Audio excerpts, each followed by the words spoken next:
I think many of you all have come to this over the years, and we're excited to have you again this year. And we have a great lineup of speakers and projects. We are still waiting for a couple speakers, so if we skip through something, we'll come back to it. So on with the Downtown Development Forum. Lee Downey, we are so excited to have you this year with us, and the city helping to co-host this. Come on up and tell us quickly about some things that are happening in and around downtown. I just want to update on a few projects, talk about a few projects you've seen in the news lately, and get things started so we can get to some other updates. I want to start off with just an update on Main Street Station. Of course, the train shed that everybody's been hearing about, approximately $28 million project. We are currently reviewing the construction bids and hope to award a contract very soon. So we should see the reconstruction of that beginning hopefully within the next few months, once we get through awarding the contract. The Farmers Market, an attached but yet separate project, actually received a little additional funding in this year's budget to help with the undergrounding of utilities on that project. The contract has been awarded to BAM Architects and Projects for Public Spaces, and we should begin kicking off the stakeholder meetings next month. So within the next few weeks, we should see activity moving forward on that one, and we'll begin the design charrette process to determine as a group what that should be and how that should look. I think everyone should give a round of applause to the city for pulling this off, and underground utilities in that area, because that's going to make a huge difference in that area. The next three slides, and you can actually go through these. Okay. The riverfront plan we're moving forward with. We are currently, I don't have a lot to say about it. We have approximately $5 million in the budget to begin the project work. The reason I don't have a lot of details is we're currently in negotiations and are working towards some design and construction contracts to begin the first projects on that implementation of that plan. These are just some examples of projects, not saying that these are the ones that will begin. However, look for those to begin, or for contracts and projects to start coming out publicly once we get further along in negotiations. Great. One you've heard about a lot in the news lately, the Gateway Plaza project. This is a proposed new 16-story building at the corner of 8th and Canal. Right now we're at 16 stories. 265,000 square feet, 9,000 which will be retail on the ground level. McGuire Woods would be the anchor tenant for this building, and construction on this is planned to begin this summer. We still have a few more papers, a few more ordinances to get through that will just part of the process of getting this built. We have a couple more papers coming up in July. However, this should begin this summer. We're still hopeful that maybe it may go up a few stories, maybe 18 stories, but currently it's 16. And this should be complete in the first or second quarter of 2015. Total investment's $110 million approximately. Oh, right, and I forgot, the accounting firms and McFarland Partners is helping us tally up all the investment, so we'll have a big announcement at the end. Thanks, Charles. And next to, though they aren't in true downtown, I know there's enough interest in these and they will affect the downtown that I wanted to just mention them briefly. The Bon Secours Redskins training camp, this will finish up this week actually and be turned over to the Redskins July 1st. Training camp is July 25th through August 16th, fan days August 8th. This is a 40,000 square foot building, 8,000 still available. 15-acre site, 2.5 of that is a park with a quarter-mile exercise course and 500-seat amphitheater. And it was a $10 million investment that leveraged $40 million throughout the rest of the city and created 211 jobs. All camp events are free and open to the public, so hopefully we'll see the crowd there. Okay, so that's great, but how do we get tickets to go to the training camp? Do we need tickets, or do you just show up? At the camp? To watch the Redskins. The camp is open and free to public, so you don't have to have tickets. You don't have to buy tickets to the camp. Okay, so we've got lots of opportunities this summer. Right. That's great. Yeah. And this one, just to briefly touch on, because it's in the same area, not a lot of information is not downtown. However, because of the camp, I wanted to mention that the This project, the FFV building, is under construction, really demolition right now. If you haven't seen it, ride by. It's really exciting to see. We're looking at 170 plus units in the mixed-use development underway right next to the training camp. That's great.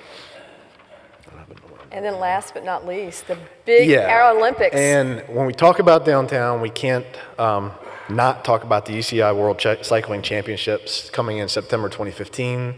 We're already seeing spin-off from that with the collegiate championships next year.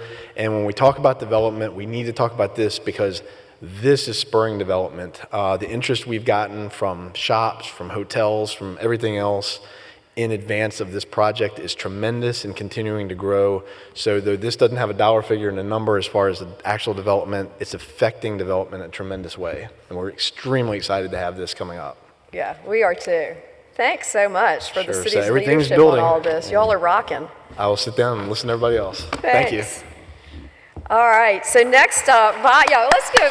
I mean, Lee's doing a great job, and Byron Marshall is here. Byron, thank you for being here. We appreciate that. And Bob Skunda is next up with biotech. Wow, I can remember when this was just an idea. Good morning, Lucy. Good morning. All right. Go ahead to the next slide. We are continuing at the Biotech Park on the continued expansion of the Biotech 8 project that began back in 2007, and who could have thunk it at the time? The Biotech 8 is now a project, and this is phase 1 that you're looking at, that was just completed in April of this year and occupied by Health Diagnostic Laboratories, who was a tenant in the original Biotech 8 building that replaced Biotech 4. If you can follow all of this, you're really much better than I am this morning. But this was a 112,000 square foot, $28 million expansion for Health Diagnostic Laboratories that they're now completely occupying. Oops. Sorry. And that project is completed. Go ahead to the next slide there. Well, let me see. We've already jumped into phase 2 expansion, which is what started with the demolition of Biotech 5, and that completed the demolition on that block. That was, the demolition was completed in April. So we've now taken down every one of the original small buildings on that block and making way for the next phase. Go ahead. You're actually seeing some construction photos here. Grade beams and caissons are complete. They're getting ready to pour the second floor slab. Go ahead now. And this is what it's going to look like. You're kind of looking over the parapet of the Altria Center for Research and Technology at what will be the completed structure fronting on East Jackson Street. The phase 2 expansion is 100,000 square feet, $22 million project, and that will take HDL's total occupancy up to about 240,000 square feet, and on their way to about 1,000 employees projected in the research park. So as I say, just an amazing success story. And who would have ever believed that we would be fortunate enough to get a company like HDL in the park and here in the Richmond area. Right, and that's what an incubator's for, right? Yeah. It's to incubate those kinds of projects. Exactly. Okay, and then this is our next project that we're currently at work on right now. And okay, wait, Bob, I have to interrupt you. This is an announcement, brand new news. So any media in the room, this is the first word about this building, right, Bob? Yeah, this is the first blush of this project here, which we're still in discussions with both the city as well as our board and others. But this is an important site. It's at the gateway to both the Central Business District as well as the entrance to the Research Park. This is the corner of 3rd and East Jackson Street as you come in off of I-95. Great. And what we're really looking at in the Biotech 10 project is a combination office laboratory building as well as a major community parking structure, and we're still in the process of sizing both of those. Go ahead. As you can see, the site plan in East Jackson Street is on your right, and this is right across the street from the United Network for Organ Sharing, UNOS's headquarters, Biotech 7. And what we want to do is complete the frontage on East Jackson Street, so we have the office laboratory building there. And what we're really studying is the size of the parking structure as well as the office building right now. As most of you know, the Biotech Park 20 years ago was all surface parking. And as we have built these facilities in the Biotech Park, we've taken down that surface parking. And obviously, we've seen an awful lot of development, not only in the Biotech Park, but with the convention center expansion, with the medical center expansion, et cetera. So there's clearly a need and an opportunity for us to look at a larger community parking structure. Go ahead. So what we're looking at is a 3-story building that would be comparable to the UNOS building across the street that could range anywhere from 30 to 50,000 square feet in size. It would be a multi-tenant building. And then a parking structure that would be behind that and back up to Lee Street, which would be opposite the loading dock to the convention center. And that parking structure could be anywhere from 400 to 600 spaces, and again, provide not only parking for the biotech park, but event parking for the Coliseum, Convention Center, et cetera. Go ahead. So this is just another view looking from 4th Street, kind of the corner of the UNOS headquarters, looking over at the office building. But the key here is to really be able to finish the frontage on East Jackson Street all the way from 3rd to 4th Street and create the boulevard effect and the main entrance to the Research Park on East Jackson Street. Okay? That's great.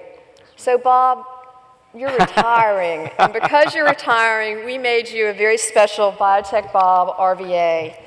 And we also have a little, this will be your last downtown forum, so I'm so excited you announced your 10th building, and so we got you some RVA Biotech Bob golf balls so that you can play more golf during retirement, and we know they won't land in the rough at all, so they'll last forever.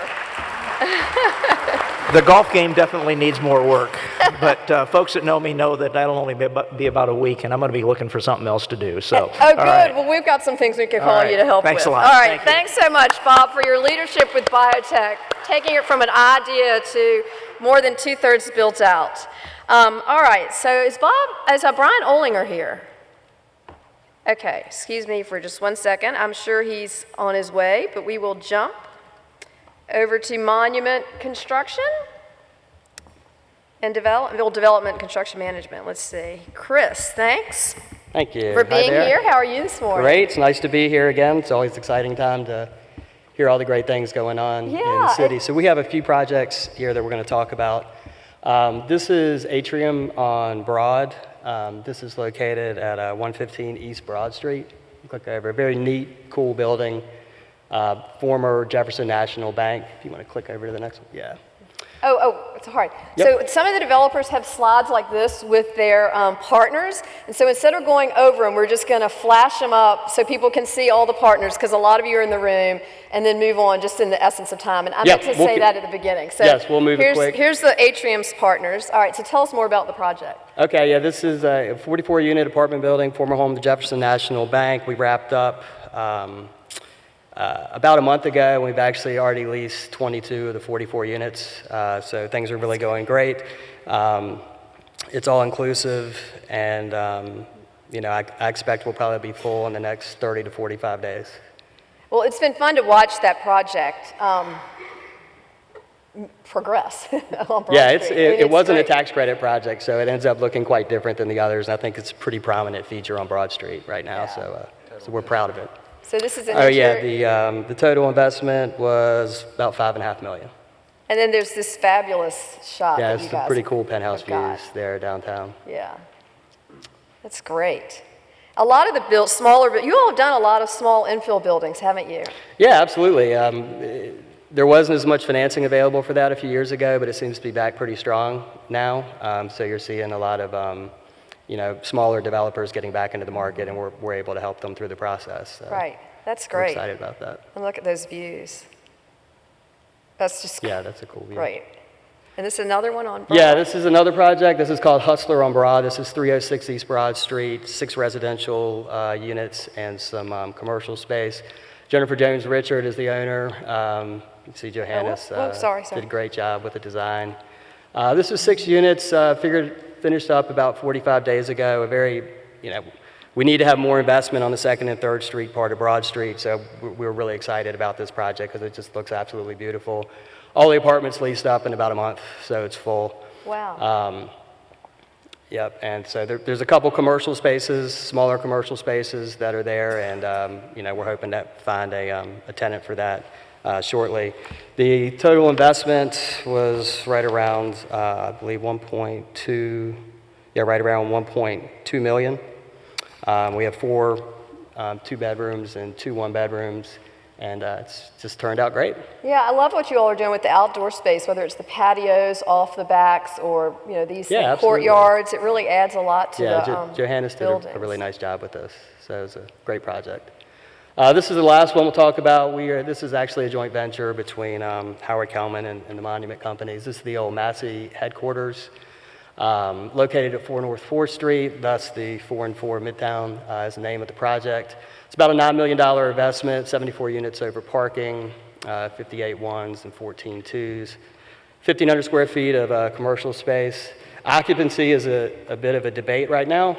The office is saying August, the field's feeling a little more like September, so we'll see who wins that.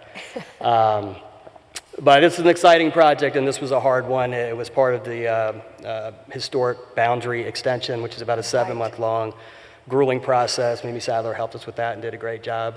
This is not the final paint color scheme. I believe those are just some ideas of what it's going to look like, but you'll see the exterior getting changed and looking beautiful here over the next month or so. Well, we were thinking maybe it's Eckville all in one building, Yeah, all the different colors. yeah. So what have you got some buildings on the horizon that you 3 or 4 buildings that we might hear about next year? I mean, it seems like you've always got something working. But Mark's going to talk a little bit, Galt's going to talk a little bit later about some stuff we have coming up, and who knows, it's active. It's a very attractive environment right now for multifamily, mixed use, bank blending is not quite back to the good old days, but getting there, and I think we're going to see a lot of development. Great. And all total, how many buildings have you all done? About? Gosh, I have 100. I don't know. Okay, we'll go for 100. Yeah. That's great. Thank you so much, Chris. That's awesome. And those are views from that building. So, Ed Solares, thank you so much for joining us from Genesis Property. This is Ed's first visit, but certainly not Genesis Properties. And I love the intro building that Ed picked, because this is the American Heritage Building in the Financial District, which, as you might recall, was the very first high-rise office building to be converted to residential in downtown. And since then, we've had the First National Bank building, as well as the John Marshall being a high-rise building converted to residential. So Ed's going to mention another building that's under construction that's high-rise going for mixed use. Thank you, Lucy. So this is an acquisition that we just made. This is a 13-story high-rise. It was the old VEPCO headquarters. And we purchased this building with the 7-story annex next to it and a 350-car garage right around the corner. And in a joint venture with Armada Hoffler out of Virginia Beach, we're going to convert this to 174 luxury residential units and 60,000 square feet of commercial space. Most of that commercial space has been leased up so far. Great. And 15,000 square feet of that has been pre-leased by VCU. So we're proud to be working with VCU, and they've been great to work with so far. The residential portion of this project was drawn by Walter Parks, and the commercial was drawn by Commonwealth Architecture. And so one exciting thing about that building is it has some balconies off of it. That's where my first office was downtown. It's a great building. Oh, and when is it coming online? So all in all, that was a $30 million deal. We did that with federal and state historic tax credits, some owner equity, enterprise-owned incentives, and then taxable bonds. Great. So we're hoping to complete construction in the next year, probably by the end of 2014, and then lease up by the end of 2016. Sounds great. The next project here is in Church Hill at the corner of Cedar and Mosby Street. And this is actually a parcel of land that we've owned for a while, and we just raised some apartment units that we had there and are going to put in a new 4-story low-rise with 151 units. So this has some great amenities. We have a clubhouse with an indoor-outdoor feel to it, a fitness center, and then we have a pool with what we think is going to be the best view of downtown in Richmond. You can literally sit at the pool and look southwest over the tree line and see all of Shockoe Bottom and the city skyline at night. So it's a fantastic project. MGT is just getting out of the ground right now. And again, this is another Walter Parks project. And 13 million, right? Say that again? It's 13 million, right? 13 million, yep, and we Yeah, financed just that with taxable bonds. Perfect. So we all want pool passes. So this next project we're literally doing in our own backyard in Manchester. We currently occupy the old spaghetti warehouse. We've leased 2 floors to CRT Tanaka, and then we're on the 2nd floor. So during construction here, we'll be able to look out the window and watch this building come up in what's currently a vacant parking lot. So this is a 4-story affordable complex. We financed it with 9% LIHTC credits. It's going to be 152 units and have some great interior features. It's going to have granite countertops, the latest and greatest. We also have 1,200 square feet of commercial space. So we're hoping to get off the ground with this by the end of the year and wrap it up by the end of 2014 and hopefully lease it up by mid-2015. So very excited about each of these projects. Yeah, well, and we love seeing the new, we're running out of buildings, so we're seeing more and more new construction. Some of you have been coming to these for years, can remember for years it was just older buildings being renovated, and now it's a lot of new construction, which is a great sign for the market. Yep. Yeah. Thank you. Thank you very much. Okay, great. And welcome to Richmond. And Craig Amos is here from the First Freedom Center. How are you doing? Doing great, thank you. Good, thanks for joining us. So our project's on 14th and Carey Street, down in beautiful historic Shockoe Slip. It's been a surface parking lot for a long time, longer than I've been in Richmond. We've been working on this project for about 5 years, and I believe there were several attempts before us to do something on that site. So we're very excited that we didn't give up and we persevered, and we're actually in the ground as of last month. So we've got some construction happening. It's actually 5 separate components to the project. There's 210 total hotel rooms with 2 separate hotels. There's an outdoor courtyard area that'll be accessible to the public and that opens onto Carey Street. There's a First Freedom Center exhibit space, and I'll talk a little bit about that in a second, but given the historic site and the First Freedom Center significance of this particular location, there's a exhibit space for those guys, as well as a monument to the First Freedom cause. And this is the reference to the historic nature of the site. This is the artist's rendering of what they thought it looked like back in the day when the temporary General Assembly was held in these buildings from 1780 to 1788. And it was in 1786 that Thomas Jefferson signed into law on this site the Religious Freedom Statute. So very significant and very honored to be working on this site. Yeah, it's a great site. That's what it looks like today. Got some caissons going in and starting to do some site work. That's what we hope it'll look like summer of next year. You can see the courtyard there that opens onto Carey Street. Carey Street along the bottom, 14th Street along the top. And this is the First Freedom Monument that's going on the corner with a large limestone tablet with some text etched into it from the Virginia statute and a 30-foot tall bronze monument, which was just approved by CAR Architecture Review Board this week. So. Oh, that's great. Yeah, that'll be really nice to add to the historic interpretation that's in that area around the Canal Walk and everything. Right. Super. But it's been a great project, very complicated, lots of people involved. Architecture Review Board, Historic District, very involved community, which has been great. SUP, we're going to add about 100 jobs to the area, and I think it's going to be a great addition to Shockoe Slip. Yeah, it will be wonderful. Thank you so much. Thank you. Yeah, great. More beds for those bikers that are coming in 2015, huh? or even beyond. Fountainhead, Rick, how are you? Good Thanks morning. for How are you, joining Lucy? us. First, Bob, if you get tired of playing golf, we're hiring, so we need somebody to get those buildings built. This, just to give you an update of the locks, which is the old Reynolds project. What this is currently is about 12,000 square feet of commercial, which has the Casa del Barco restaurant in it and some office space. It's 179 units, which we started leasing in February. We've had great leasing, about 35 a month, and you better hurry up. There are only 10 apartments left. And by the way, I don't want to forget to mention that our partners are WBS in this project. The building on the on my right is a new construction building that is just adjacent east of the Allume property. This will be, I think, 56 apartments. I always get confused with the number, and about 3,000 square feet of commercial space. It'll be along the Kanawha Canal, and it'll have views on the north side of the canal, which is going to be dressed up quite a bit. And that kind of shows you the types of walkways we'll have on the canal side.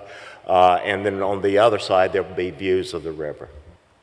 Yeah, that's the walkway going adjacent to the canal. This project, we've received approval and been working closely with Venture Richmond to make sure we have design compatible with what's going on in the city on the canal walk. We should start construction on this project end of September. Oh, great. Total investment is $24 million, I think. Yeah. Is that for buildings 1 through 5 or just building 5? Oh, just building 5, yeah. Okay. And what are the 1 through 5 for? I've already gotten the loan, so I forgot the number. Good answer. Going, yeah. I'm on to my next project. Keep going, keep going. All right, let's stop right here. This is just a little taste of what the future will bring. On the west side the east side of 10th Street near the Riverfront Plaza. We've got plans right now in the feasibility study period, and things are looking very good of doing a, in order to be Gateway Plaza, we're going to put a huge spiral so that we're taller than it. But it's probably going to be 11 to 12 stories, about 20 to 30,000 square feet of commercial, and then probably 250 apartments, new construction. Keep going to the next project. This project is South Canal, which is as soon as you go across the Mayo Bridge, on the right there's the old Caristar paper mill. And this project, with a little luck, will be starting in September. It is 93 apartments and 15 million being built with historic tax credits. That's a significant project. That's going to be great when that's It's going to done. be great. It'll be right there, essentially on an island with Miller's Creek to the south and the river to the north. This is what a beautiful picture we picked, Sally. Is that art? Yeah, this is Miller Project, which will be 197 apartments. Total budget is around $30 million. Construction will start this July. Financing by Bank of America, Walter Parks Architect, and KBS Construction. Well, good. Thank you. Thank you, Rick, for y'all's ongoing commitment to downtown. You know, we need our perennial developers like Fountainhead and Robin Miller, who I think Robin Miller was at the very, very first Downtown Forum, and has done a tremendous number of projects since then and has a couple more for us this morning. Thanks for joining us, Robin. Thanks, Lucy. This is 909 Perry Street in Manchester. We finished this about a year ago, last summer. New construction, 44 apartments. We do have a leasing office there and a clubhouse gym. Leased up quickly, parking in the rear, about 40,000 square feet in the whole building. And as I said, we completed it in July of 2012. Total investment on this property was $5.2 million. This was no tax credits, this was a straight market rate deal. And how's the leasing going? Well, we leased up very quickly on this. We're having our first turnover this summer, and we've stayed in the kind of 97% occupancy since we finished. We like hearing that, don't we, everybody? That's great. My partner, Dan Gecker, and I have quite a bit of vacant property in Manchester that we've been developing over the last 8 years. This is one we just finished about a month ago. We have a lot of kind of onesies and twosies, infill lots, and so we're redeveloping these kind of block by block, lot by lot, and block by block. This is the final vacant lot on the 1000 block of Porter Street in Manchester. The zoning allowed us to put 8 units on it. So we have 8. They're rentals now. We designed them to be converted to condos when the condo market returns, which I do think it will return. 9 parking spaces, only about 6,500 square feet. We completed it in May, and total investment's about $1 million. All right, let's jump over to the Jackson Ward area. My partner Ron Stallings and I have been developing over there for about 9 years. This is the completion of phase 2 of a 3-phase project in Jackson Ward, which we call Jackson Commons. The address of this property is 1 West Jackson. Again, new construction, 54 apartments. We have 1 corner commercial because we took advantage of the city's R63 zoning, which does allow commercial spaces on the corners. Approximately 40,000 square feet. We're completing it this month. Total investment about $5.3 million. Now, we hope to get our CO next week. We've already got 31 leases signed. So we've been very happy with the leasing performance there, very strong. That's great. And then this was just some land everyone's curious about that we think you know something about. Yeah, Lucy called me a couple days ago and said, what's going on over there? This is a project we were going to wait to announce till next year, but we did break ground last week. 1200 Sims is the name of the property.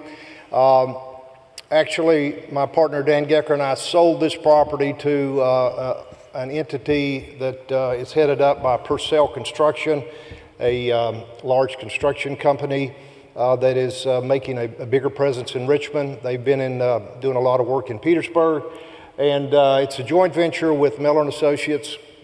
So we're heading up the development. We broke ground last week. This will be 129 apartments, market rate. The real feature here will be the rooftop deck. We'll have an elaborate rooftop deck and spectacular views of the city. For those of you who hadn't had a chance to get over to see the views from some of the decks in Manchester, it's just spectacular. Much better view on the south side of the river looking north than vice versa. So we're excited. This will be completed in 11 months. Oh, great. Well, we look forward to hearing and seeing more about that next year. Estimated investment on this is about $13 million. Great. Thanks so much, Robin.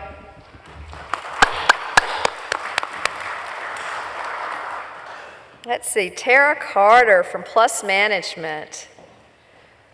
Welcome.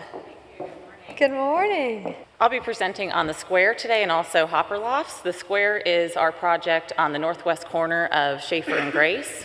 Go to the next slide, Lucy. And this project is slated to open in summer of 2014. It is 152 units, 10 stories, and we'll have all of the interior finishes as most downtown product does, as well as a rooftop feature and interior amenity space, community rooms, recreation rooms. This is right in the heart of VCU, and so we're expecting a student population, obviously. You can go to the next slide. Here's a rendering of the project. Oh, wow, it looks great. This is just a rendering of some interior space, but we'll have multiple levels of community areas and recreation space for the students. We're expecting this to be obviously very successful lease-up given the location. There is some first floor retail space, and we're expecting to have a contract signed here for a national client in the very near future for some restaurant space. Yeah, VCU's been successful in getting national Absolutely. tennis for their space. Total investment of this project is $26 million. Unit mix is 74 one-bedrooms, 74 one-bedrooms, 55 two-bedrooms, 23 three-bedrooms. Anticipated pro forma rents are $1.75 per square foot. We'll have 65 garage parking spaces, as well as some storage space on the property for rent. And as mentioned, we lounge, recreation room, rooftop deck. That'll be really nice. The next project I'm going to present on is Hopper Lofts. This project opened in October of 2013. It's in Manchester, and it's currently under lease up. We are expecting, this is a $21 million development, $7 million in historic tax credits, credit equity, and $3 million of developer equity. And it's on the northwest corner, it's on the corner of Maury and Commerce. And here are just some pictures. We were able to maintain a lot of the architectural elements. You can see there on the rooftop. These are some patios, residential patios. Behind that is a pet park. We're trying to incorporate a residential feel in a very urban environment, and so with courtyards and pet park and patios, it really gives a good balance to the location. This is a view from Commerce, I believe. No, actually that looks like 7th Street.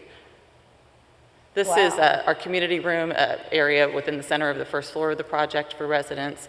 And then the next just shows some interior space, the kitchen and what the overall feel of the interior of the apartments look like. It's 139 units. You can go to the next slide. We are currently 60% occupied and 75% pre-leased, so we're right on schedule. We expect to stabilize within 9 months of opening, so we should be, by the end of the summer, fully stabilized at 95% occupancy. Good news about this project is we've been able to maintain pro forma rents with some upfront concessions, but really just maintaining without any discount to the rents what we anticipated at pro forma. So average rent at Hopper Lofts is $1.45 per square foot. And overall, as I said, successful lease up, we're expecting to stabilize by the end of the summer. Great. Well, Tara, I think last year, the year before, you gave us some insight into how you all manage so many units in particularly Shockoe Bottom, but really in downtown and now in Manchester. So how's the market? How do you all see the market shaping up? The market's really strong right now. In fact, our downtown, our Shockoe Bottom properties, typically we see kind of a mass exodus with the students in the summer and a high turn period. And this summer we're averaging 94% occupancy, which at this time of year we should see even less than that as the students move out and we fill back up again in August. And so traffic has been really strong. We're seeing a bit of a shift in the demographic. Our American Tobacco Center project is maintaining a higher student demographic, but we're seeing a lot of young professionals and empty nesters, and so it looks like with the growth of Shockoe Bottom, there's a little bit of a shift in the demographic and an attraction to some other niche markets that we didn't normally see in the past. Oh, that's great to hear. Thank you. Thanks for sharing that. And thanks for joining us this morning. Thank you. Mark Galt, another perennial developer. We love you all. You've got a fun, exciting new project. A couple that are trailing from last year, but thank you, Lucy. The terrace at 202 is an infill project, new construction at 20th and Grace. Hurdles were about a year in the going, as it was one of the first infill projects of new construction in the old and historic district. So our design criteria and that of the city were quite different. So we struggled for about 9 to 10 months on that, trying to get a happy medium. And we're very pleased to be able to finish this probably in September. If you could go to the next slide with me. Oh, and then here's the... About 59 units, 40 parking spots. We have some off-site parking to accommodate the one-for-one as required by the SUP. About 600 square foot of commercial and retail space. And you'll see on the right corner a pretty large terrace of 3,200 square feet that we've, it might be hard to tell from this rendering, but quite a bit of green plantings. We'll have 4 pergolas and sitting areas, a door fire pit, and a dining section. So it'll be kind of user-friendly and hopefully utilized pretty well. So very excited about that. 6.9 million, and should be done in about a month, 2 months. That's great. And then this one is, this is such a significant project, taking up an entire block in Shockoe Bottom, and it's finished, right? Final phase is finished as of Monday. The commercial tenant, Shockoe Valley Market, will be paying rent, hopefully. So that project, 202 units and 11,000 square foot of commercial, will be fully leased. For those that weren't here in the past couple years, it's got 2 historic buildings, the Station 2 Firehouse on the right, which is a restaurant, and you can't see the back kind of on the back right there, right? An old bobber and float manufacturing plant, which was the first phase. So that The hurdles on this last phase was we waited to the last phase to fund the parking and the pool, which are non-income generating items, unless we start charging at the pool. So we had to eat quite a bit of equity to finance that last stage. But that's complete as of Monday, and that's a pretty cool picture at night view heading west with the Station 2 restaurant and Trolley Commons on the left. 37 units, 4,500 square foot of retail, which is leased. 6.3 is probably low as of today, but that's the Doesn't include that the pool, finishes right? Chaco Valley Heights. A couple other projects on the horizon, as Chris Johnson, my partner, mentioned with Monument. We have a project on First and Canal. Renderings weren't quite ready. About 95 units, nice views of the city, the river. We got up on a boom and went up 65 feet the other day in our suits, so that was kind of a test to my fear of heights. But nice views from there, and we hope to be starting that project in about 3 months, 3 to 4 months. We'll have to go through rezoning. Oh, good. Well, we always need stuff for next year. That's right. Yeah. And another infill project we're looking at in Chaco Bottom. We're focusing on mid-rise infill at this point. As you mentioned earlier, the historic adaptive reuse opportunities are kind of dwindling. So at this point, it's kind of infill and then quite a few out of town. So That's but great. Thank you. Thank you so much. Super. The more infill, the better. And next, Brian White. I think Brian's here. Hey, Brian. Hi. Good morning. Good morning. Okay, we're here to talk about 3 projects that we're developing, and we are, like so many others here, apartment developers, and it's a little terrifying to see how many apartments are coming on the market. But the 3 that we're doing here, that we've finished 2 of them and are getting pretty far along in the 3rd, are all designed for a pretty specific and, from our perspective, fairly new demographic to downtown, which is somebody who is a little bit older than what we've seen in the past, a little bit more affluent, somebody who may be 30, early 30s, who would have 6 or 7 years ago been buying a house, now maybe doesn't have faith in the housing market or doesn't have the 20% down that you have to have today, and is choosing to rent a little bit longer and is looking for something a little bit nicer and a little bit bigger than what they've had to choose from in the past. The first 2 actually, well, you can go ahead and switch it, but the first 2 are buildings that we had in service, that we had developed 14, 15 years ago. But they were done very early on when the downtown housing market was kind of a frontier, and we wanted to modernize them and make them tailored for what today's customer is looking for. Railroad Y is 30 apartments over 2 restaurants. I'm sure a lot of people are familiar with Rosie Connolly's Pub, which is in the back of the building. And then City Bar, which is primarily used for private events and catering in the front. As you can see, we just added some nice features, some things to make the apartments a little bit nicer. Obviously, the granite and the stainless steel appliances, that kind of thing, new flooring.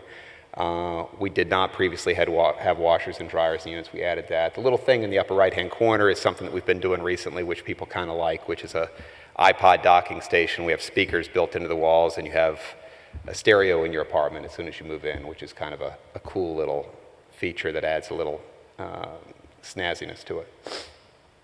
Shiplock Watch was another apartment building that had been in service that was originally called Rockets View Apartments, but we really made this one a lot nicer, and we wanted a whole new brand on this one. So it overlooks the Great Shiplock Watch Park, so we renamed it with that in mind. It had been empty on the bottom floor. We added an additional 15 apartments and a swimming pool. They're very big units, a lot of space. A lot of them are well over 1,000 square feet. And it is, although it is downtown, it is a little further east. It is between Pear and Peach Streets, which is what would be, if the numbers extended that far, 28th and 29th. So it gives people the convenience of living downtown without some of the Some hustle and bustle and serenity, craziness. with a little serenity. Is that what you're trying to find, that word, a little exactly. serenity? Great river views from this building. Added a nice new swimming pool, which you can see up there at the top. Now, it's a little bit of a, I guess, double-edged sword. It's a fantastic view of the river from that pool with a little infinity edge in the winter when nobody's at the pool. But when the leaves grow on there, you can't see the river as well. Showing a little bit about what the apartments have on the left. We also have these iPod docking stations of this one, but I didn't add that picture in. Fireplaces, just very nice, very big, very spacious units with lots of parking. Yeah, the building looks great. If you haven't driven by. Yeah. It didn't used to look great, but it does now. And finally, this is one that I probably get asked about more than anything else that we're doing right now. This is on the 1800 block of East Cary. It is kind of the last undeveloped lot along Tobacco Row. And we are adding in a whole bunch of structured parking at the bottom, wrapped in some apartments with a bunch of other apartments up above it, kind of in a horseshoe shape with a swimming pool on top of the parking in between those horseshoe-shaped apartments around it. They're going to be really nice. We're going to have Bluetooth stereo systems, so you walk in with any Bluetooth-enabled device, and you can just start playing music in your apartment throughout surround sound speakers. We're going to have Verizon Fios for the internet, the cable TV, everything's all ready to go. As soon as you come in and plug in, you're all set up. We're going to have a couple of electric vehicle charging stations there that are free for use for the residents, which is going to be, a cool feature. I don't know how many people have electric cars, but it will be something that I think will appeal to a lot of people to live somewhere that offers something like that. The pictures, obviously, some of you may have driven by here and seen it. It's a messy construction site right now, but you can see where the pool is going to be down there. Front, which faces Cary Street, and the apartments will wrap around it. Up top, below is the structured parking. On the left, you can kind of see what the typical apartment layout will be, which is living room, kitchen downstairs, and go upstairs with glass separating your bedroom from everything else, but you can have a sliding door so you can have it open if you'd like, or you can close it for some privacy. That's what we've got. 130 units, $26 million. Yeah, well, Brian, no, that's fantastic. That's y'all's first new construction project, correct? It is. We've got a couple others kind of in the queue for next year, but we're waiting to get zoning and all that taken care of before we, start talking about it and get a shovel in the ground. Okay, so baseball at the diamond or in the bottom, one word, where should it be in your opinion? I'm sorry? Where should it be?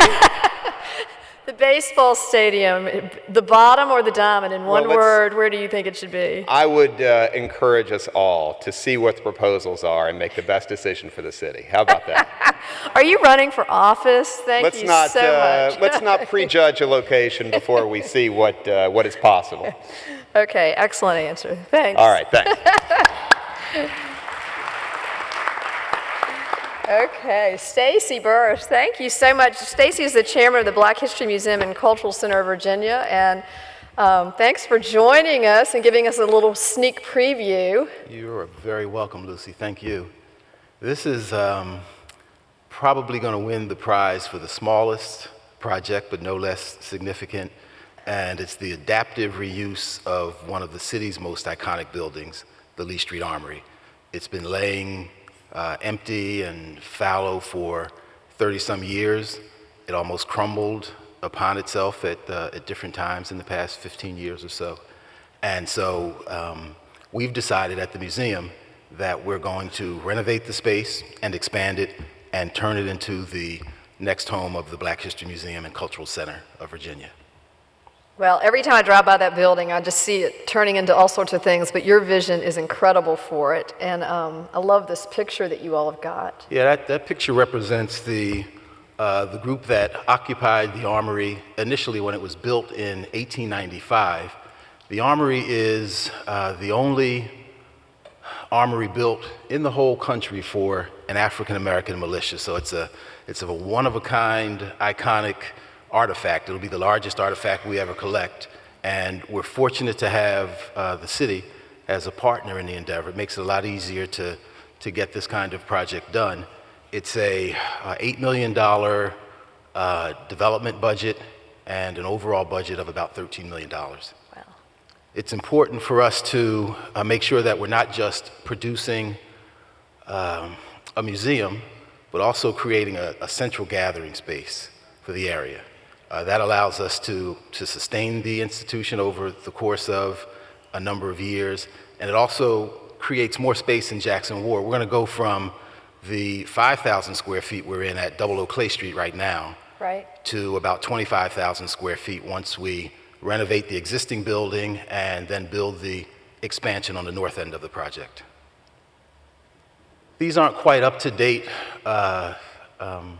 renderings, but it gives you a sense of what's going to happen. We're going to move the entrance from Lee Street. The building's on the corner of Lee and St. Peter, right next to Ebenezer Church, and we're going to move the entrance from Lee Street to St. Peter Street. It gives us more flexibility in terms of ADA. It also gives us more flexibility in terms of school buses accessing the space. And so this is the entrance that you'll see and gain entrance to. It also gives you a pretty good representation of what the expansion part of the project looked like when these renderings were done. We've got some updated renderings that I don't have with me today, but you can see it's a really modern addition to what is a very historic architecture of the old building. We're very excited about it. It's a big project for us. There's a ton of excitement in the community. Fundraising is going very well. We had a big announcement a couple of weeks ago on the gift from Dominion Resources, and we're just enormously excited. We're at construction documents now. We'll start, hopefully, construction in September or October of this year, and then open the building in either late winter of 2014 or early 2015. It's going to be such a great mix of old and new architecture, and maybe you'll have space for us to have our forum there when you're finished. I will look forward to that and hold you to it. All right, yeah, so everyone, let's join in the momentum. It's going to be a fabulous just renovation of that building on Jackson Street. I mean, Lee, whoops. Yes, thank you. Thank you. Very significant project. And another significant project that has to do with our past and our future. Bill Martin, give us an update on the Centennial Gallery campaign that you all have been so successful at. We've been changing downtown since 1812, so I think we may be the oldest of the projects. This is an $8 million portion of what is really sort of a $25 million commitment to Clay Street. In this phase, and you can see that there are really 4 historic structures on the site, and we're working our way through the site, starting with the Wickham House restoration, the studio restoration, the Davis House, and now we really end up with that large building in the middle of the museum building. And we're going to transform that block. It's really going to be remarkable. Let's hit the next one. Okay. What happens when you open the windows to Clay Street that have been closed for 30 years and open them onto a set of galleries that will become really the center of conversation about our history, the meaning of our history, and how we connect this place to the future? And so we'll be doing everything. It'll be new gift shop, new galleries, new special event space. We kind of hit a few of those. One of the problems with our space now is that in terms of facility rental, it's kind of a difficult space to use. Suddenly, we will have new spaces for that. But I think at the core of this project is a new history of the city called This is Richmond. Thanks to Altria, we've been able to do the research for this project and create what is going to be a very different history of the city. In fact, we're taking a really different approach. It's a no-tech approach. We think that with 1.6 million objects in our collection, that millennials don't need it in their hand, they actually need to see it, the real thing. And so these galleries will really take a very, very different approach to this. And so we're staying open during this entire time. The house will be open, research will be open, parking will be open, and of course, Sally Bell's will remain open. We will generally do all this beginning in October of this year and reopen with History Makers in 2014. So stay tuned. It's going to be fun. The opening exhibition will be This is Richmond, followed by the Creative Impulse in downtown with a little bit about punk music, the opening of costume and textile galleries, and followed by an exhibition on biking in Richmond in time for the bike race. That's great. Hey, Bill, before you go, so how much is this part that you're doing right now? $8 million. Okay. That's great. Thank you so much for being the longest committed institution to downtown up on the stage today, and for all that you all do. And the Liberty Trail, you guys were, if you all haven't heard about the Liberty Trail, the Valentine and the Chamber were really the leads on making that happen, which is a great new tourist attraction in downtown as well, connecting all the historic sites. So thank you for your leadership on that. Beth Weisborn, this is the Capitol Trail project. Do you want to give us a quick little update on where you are overall before we hit the big exciting project in downtown? Sure. Thank you, Lucy. As most of you know, this trail will be ultimately 53 or 4 miles when it's done. Right now, 16 are complete, and VDOT is on track to finish all but 4 by the end of 2014. The 4 miles is a little yellow bump out you see towards the upper left-hand corner in Verina, and that should be done spring of 2015 in time for the big race. That's great. You want to go on? What we're really excited about, though, is this Shiplock Park project that we're working on right now in partnership with the city, 3 North, and RVA Construction. We originally started out as a trailhead project for the trail because we know hundreds of thousands of trail users will be coming into downtown through this park. But because we crossed paths with Jay Hugo, and he helped us think bigger, we were able to take on the whole park and improve the entire thing. It's largely a lot of great landscaping, but because of donors like Midwest Vaco and Dominion, we're going to be able to put in an informational kiosk with lots of great content so people will know what else to do in Richmond when they're here. Benches, bike racks, engraved bricks, and then overall improvements, accent lighting, lots of new grass and trees, a biofilter to treat some storm runoff. And then we're working on a ramp to get people over to Chapel Island so they can take advantage of all the great new stuff going on over there. This is the aerial of Shiplock Park, and just to orient you a little bit, in the upper right-hand corner, just above the screen, is Connecticut, the Indian, and the Lucky Strike building. That's Pear Street coming down. And then you see mostly the canal with the little bridge over to Chapel Island, the parking lot, and then the rest is Shiplock Park. So that's as it looks right now, with the trail coming in at the top center, and then it will be heading east in one of 3 different alignments right now. This is a little rendering of what we're planning to do. We're going to outline the perimeter with canal stones, and then insert bike racks between some of those stones so people will be able to sit, park their bikes. We'll be planting trees and lots of grass and having in this lower right-hand area a little promenade area so people can actually sit and enjoy the space. And this is the trailhead facility where we'll have the informational kiosk, a shade structure, the bike racks, so that as they come in and leave the city, they'll be able to take their time and enjoy this jewel in front of the river. That's great, thank you. And if you all haven't been on a segment of the trail that is finished, it is a fantastic outing on your bike or your feet or your rollerblades or what have you. So thank you for all of your hard work on that, and we can't wait till it's finished. Thank you, Thanks. Lucy. Richard Suter is here to talk about rockets. Thanks, Lucy. For the project that theoretically would have taken 10 years to finish, I think I'm slowly turning this into a lifetime masterwork. But where we are right now is, we've kind of weathered this downturn, and like a lot of people here, we have an apartment project starting. I know that's shocking to hear. But we have 156 unit project that ought to start within the next 2 to 3 months.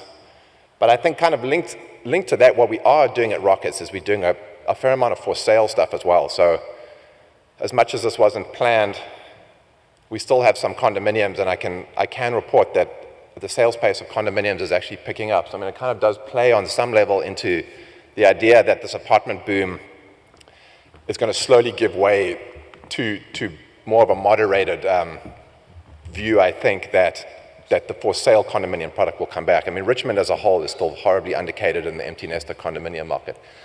Now, I kind of skipped over all the slides, but what we did sell is we got Brown Greer, a fairly substantial law firm, moved down to Rockets Landing. They bought a building called Cedarworks 2. Keep talking, and I'll find the picture. So Cedarworks 2 was an old building. We had it kind of slated for construction in 2008, but we never really found the right user to go in there. And so we were very fortunate enough to find Brown Greer. They took the whole building. The building itself really lent itself to having one tenant occupy it, because if you go back one further slide, the building...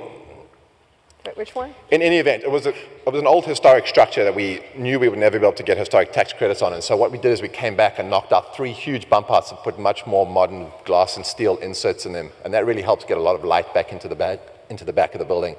And because it's a single user and very open plan, and I think one of the other slides shows an internal furniture plan, it's very open plan, so that light really gets into the building, because the building itself backs up to a parking garage. But it ended up being a very nice solution for them as well. They needed they wanted their own headquarters. We got someone to come and invest alongside us, essentially, in Rockets Landing. They took some of the parking spaces in the deck. So this is really kind of the beginning of the real true live, work, play. We always had people living down there. We brought in a number of restaurants over the course of the years, which is kind of the play aspect, and now we have a real commercial tenant, which we hope to build on over the coming years. And so what you're looking at over here is we recently sold, or started construction on, but we pre-sold 4 riverfront townhomes, each over $1 million. They range from $1 million to $1.7 million. If you can believe it, the 1.7 million unit is someone downsizing to 6,500 square feet. And so come to Rockets and downsize. This is essentially the riverfront side of it. They're going to be what essentially amounts to a 5-story townhome, but really from the upstairs part, it really looks like 4 stories. They've got large rooftop terraces, and then they kind of got a level at the bottom there that's below the level that if you go there, you'll see. And basically this train line you see running right along the front over there will, over the course of hopefully the next 12 to 18 months, become the Virginia Capitol Trail. So we're very excited to be working with Beth and getting that trail through that section. I just think it'll be an incredible amenity for the city. I think that was it. We still have cool functions down there. I mean, I think we kind of work on a restaurant every year. Our restaurant this year was actually down at the Reynolds North plant, the locks that our partner Rick spoke about.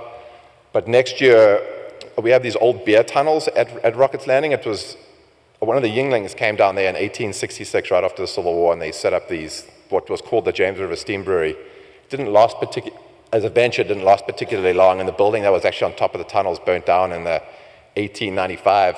But the tunnels remain and have kind of been in this shape for 100 years, and we're working diligently on getting a restaurant in that. But if you can imagine, brick vaulted ceilings are not part of the modern building code, so this kind of has tied everyone's minds around something interesting. Thank you. Yeah, that'll be awesome. Thank you so much, Richard. Of course, we all love to come down to the boathouse.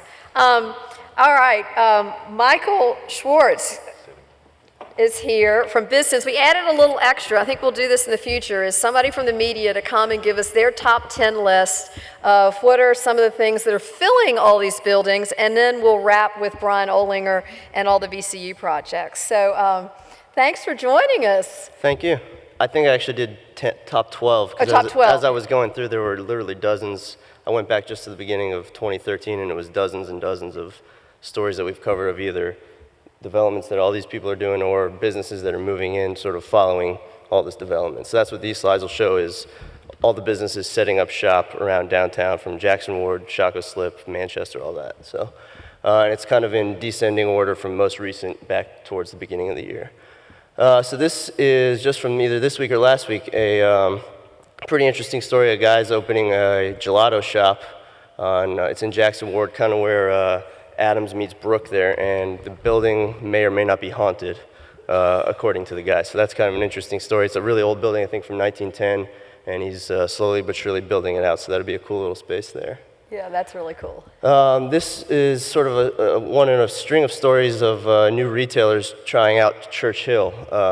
And it's been actually a couple of online retailers who wanted to take their first step into an actual sort of brick and mortar storefront. And this is, it's a high-end sort of handbag business that's setting up there. This is one of the cooler stories in recent weeks, yet another brewery setting up called Triple Crossing. It's two young guys that are they have regular day jobs setting it up. It's on Fushi, I think down at the corner of Fushi and Canal. And they're really the first of all the breweries to try to go after the sort of the downtown foot traffic of the workers and residents. So that should be pretty interesting. Yeah, that sounds tasty. This is from a week or two ago. Relay Foods, which is the grocery delivery service out of Charlottesville, they have a pretty big presence here, and they always kind of do the, set up their trucks, but now they're doing kind of a storefront thing where they're going to make ready-made foods, and they took a space down in Shaka Bottom that was a bar and lounge before, so that should be pretty interesting to see what they do. This was a pretty cool story too. These Four Walls space, which had been vacant for a while, the guys from Capitol Square own the building. They've been building it out and kind of wouldn't reveal for a while who was going to go in there, and it's a law firm that's moving over from Manchester.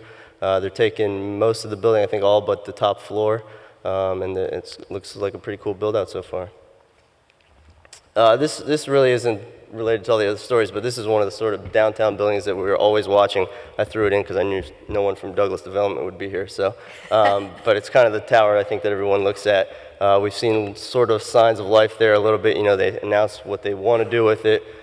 They've put up some barricades and stuff, so it's just always something that everyone's keeping an eye on. And our fingers crossed. Exactly. Yeah, this is the former black spin face down on Haxel Canal. It's been vacant for over a year, I think, and Jake Crocker, who's building sort of a mini bar empire around Richmond, mostly in the fan, but he's taking a shot down at the canal and going to open F.W. Sullivan's Part 3, I guess. He's got one in Fredericksburg, too, so he's going to build a pretty big space down there. This is another one of sort of activity, I guess, that follows everything you all are doing, and the fact that Lumber Liquidators at least was and maybe still is looking at downtown Richmond for a corporate headquarters move, which is just, I guess, part of the signs that downtown continues to grow, and they want to be part of it potentially. Oh yeah, so this is the guys at Ledbury, the shirt makers. They have their space down actually right next to these Four Walls storefront, and they kind of built out their space there to make it more of a retail location, more of a walk-in retail location. They want to kind of commit to being a Richmond retailer in addition to their online business. So that was pretty cool. And they've continued they say to grow. They're growing like 200% a year. Yeah, I mean they just keep booming. They're always on TV, CNBC and all that stuff. So this one obviously was talked about, but it was an interesting one for us to follow. And obviously Casa del Barco was sort of the first big commercial tenant there to come set up shop, and we kind of did the before and after, which is really cool to see. And this is something we're also following and is slowly growing is the with all this development and especially with multifamily. Is the ground floor retail and ground floor commercial part of it, which we're watching and has hit some speed bumps over the last couple of years, but we're starting to see, Miller and Rhodes got their first ground floor tenant. Barry Burke obviously has a restaurant there now, so that's something we're always watching and seems to have some momentum. Have you heard anything about P.F. Chang's lately? No. Is there something? I haven't either, but there's that rumor that they were going to open in the Miller and Rhodes building. I just was kind of curious. We might have to talk after this. Could you follow up on that today? Yeah. And this is yet another restaurant going down in Chaco Slip. It's the former Railway Deli space that's been vacant for a while. It's a huge space, but it's I think a pretty important space for everything that's going on down there. And the guys who own the nightclub down there off the Hookah are building a tap house down there. It's still kind of in the works, I guess, but they're definitely in there. Yeah, that's that's it. great. Yeah. Thank you so much Thank for you. that. And thanks for y'all's coverage and all the other media outlets that cover downtown, whether it's Work It or the Times Dispatch or Richmond.com or Free Press or The Voice. I mean, I think the media has really done a great job of beefing up their coverage of what's happening downtown, and we appreciate that. Brian Olinger, do you want to come on over and we'll just go through real fast the VCU stuff. You all have got a lot going on as always. Yeah, Bob's going to accuse me of being called in off the golf course, so sorry I don't have a jacket on today. But what I'm going to show you is about $500 million worth of construction. We, in a 3-month period here, are finishing up about half of that, $250 million, and we'll still have $250 million underway. So starting with our Gray Street project, what we call Gray Street North is student housing. If you drive by there today, you will not believe that it will open in 30 days, but the contractor has assured me we are in the 90-day miracle period, and most of you understand that. The last 90 days, miracles are created in construction. We will be moving students in on August 1st, so 388 beds. The Academic Learning Commons is over adjacent to the Cabell Library. That's essentially complete. We are doing the occupancy final permit this week. The upper 2 floors are already occupied. What this is providing us is 2 floors, predominantly 2 floors of classrooms that vary in size from 80 to 120 to 200, and then 1 400-seat lecture hall.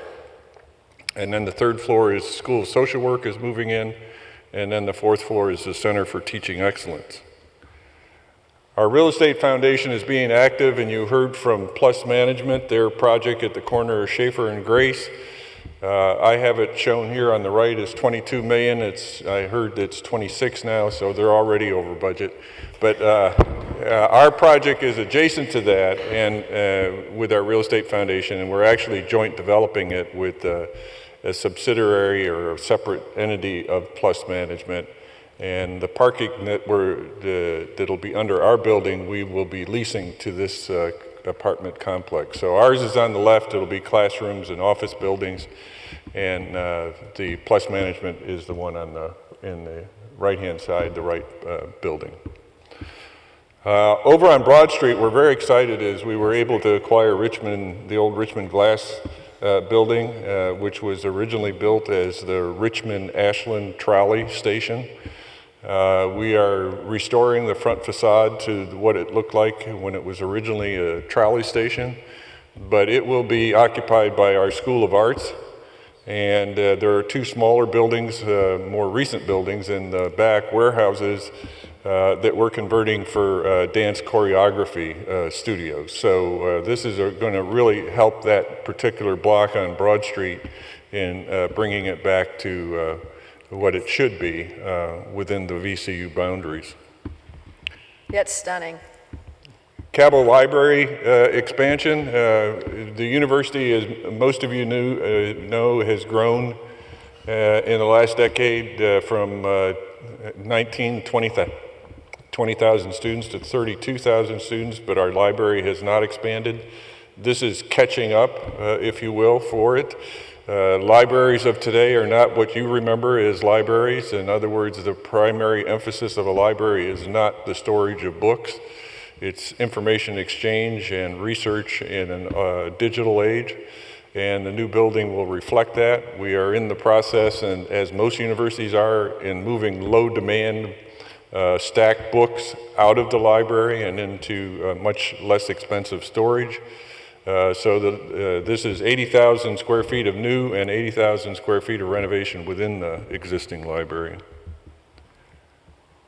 The Institute for Contemporary Arts, you saw this last year if you were here. This is still under development. The design is essentially complete. The fundraising is still underway. And as I noted last year, we will not have this teddy bear at ours. That is a real sculpture. It was just inserted Photoshop. But that's a $10 million teddy bear, in case anybody wants to buy it. This is a second view then, on the next slide of the the gallery end of the Institute for Contemporary Arts. It's 34 million, and they're about at 26 million in the fundraising. So there's still opportunities if you're interested in participating, and naming opportunities if you would like to have it named. The McLaughlin Medical Education Center has opened. Not only is it a strikingly architecturally, but within the building, we are dramatically changing how doctors are trained. The curriculum is being completely overhauled. We currently have 750 doctors in training. There's 4 years of training, so that works out to about 190 per medical year. We will be growing to 1,000 in total, which will make us one of the largest academic medical centers in the country.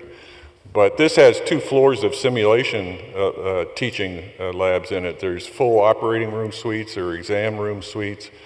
There's all the latest technology and training doctors on technology rather than on live patients in the earliest stages and then switching over to the patient. So there's less dramatic for both the doctor and the patient. So I remember Dr. Retchen, who's the CEO, told the story of the first time he did a spinal tap. He went in and he didn't know who was more nervous, him or the patient. But anyway, the next are just some examples of interior renovations that we are always doing within the medical complex. One that is not shown here is in the health system. We're renovating all of the operating room suites, 50 of them, on the 5th floor of the main hospital. That's a $75 million project. So that's something you don't even see that's going on, but is significant dollar value. And the last project here is what is now the Children's Pavilion, and this is a consolidation of all the pediatric treatment. It is not a hospital. It is the consolidation of pediatric treatment within the campus. However, having said that, everybody I'm sure is aware of the discussions that are going on with a single standing hospital, children's hospital, and that may or may not impact this particular building in the future as we go along, but right now it is designed as a children's pavilion. So but with this is a 3-phase building, right? Isn't this building like 2 or 3 phases? What we're seeing here is just the first phase. There are 2 follow-on phases that allow us to build on the Marshall Street side and also to build taller. But this one is mostly 7 levels of parking, 4 underground. If you drive by that site, it's a deep hole that's being dug there for the underground parking. Great. Well, thank you so much. That's excellent. You all keep fueling the economy here. We appreciate that. And Charles McFarland, our chairman of our marketing committee, is going to give us a little update on his project and then give us a little wrap up. Thanks, Charles.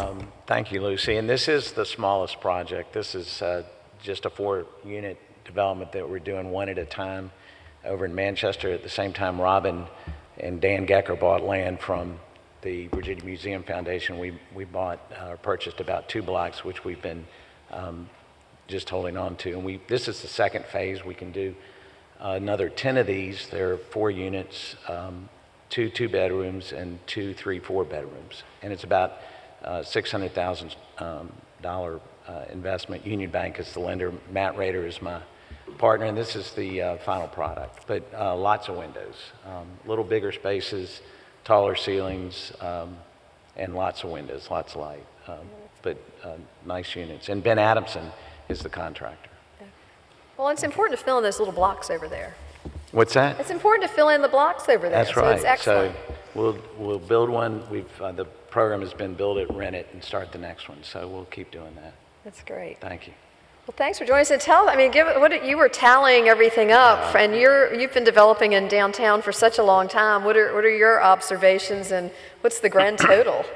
Well, it's each time we do this forum or this program, I'm always, even as a developer who knows most of these people sitting to my left, and first I want to apologize because a lot of them have not been able to see the program as you have, and the echo up here is difficult, so a lot of them have not been able to hear what we've been listening to for the audience. So I apologize to you all for being good and patient attendees and presenters. But it always amazes me is I think I know what's going on, and I read Richmond Business Sense and the Times Dispatch on a regular basis, and yet I come to this event and I find out how much I don't know about what's going on in Richmond, and it's exciting.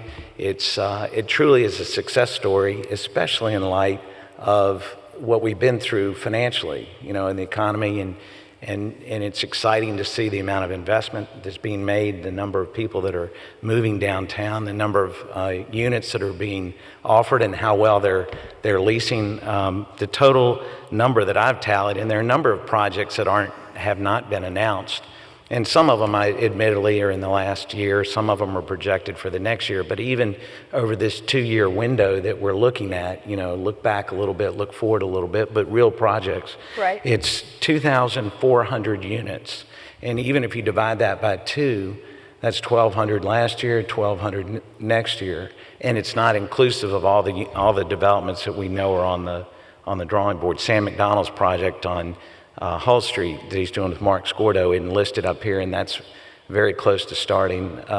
2 closed buildings will be coming down and will change the landscape of what East Hull Street looks like. So that those things are going on, and so we haven't captured everything, but we've captured a lot of it in this presentation, and it is, when you add it together, it is truly a significant, I believe it's a significant success story. Total amount of commercial square footage, this is not the apartment square footage, is about 750,000 square feet. Again, I didn't include some of the listed items or listed projects unless they were for sure. So that's a significant number in this economy and in downtown market. And then the total investment without government investment is about $600 million. And with VCU, both main campus, medical campus, and what the city is doing downtown, that gets up to about $1.15 billion, which is a significant investment. Again, even if you look at it over a 2 or maybe even 3-year span, that's very, very significant. So I think the story is globally and macro-wise is a very significant story. Yeah, thank you for doing that. That is fantastic numbers, and thank you for all the developers and the city for all their support of the developers, and all of you bankers and architects and engineers and contractors out there. It wouldn't happen without you. So thanks for joining us this year, and we'll see you next year. Thanks.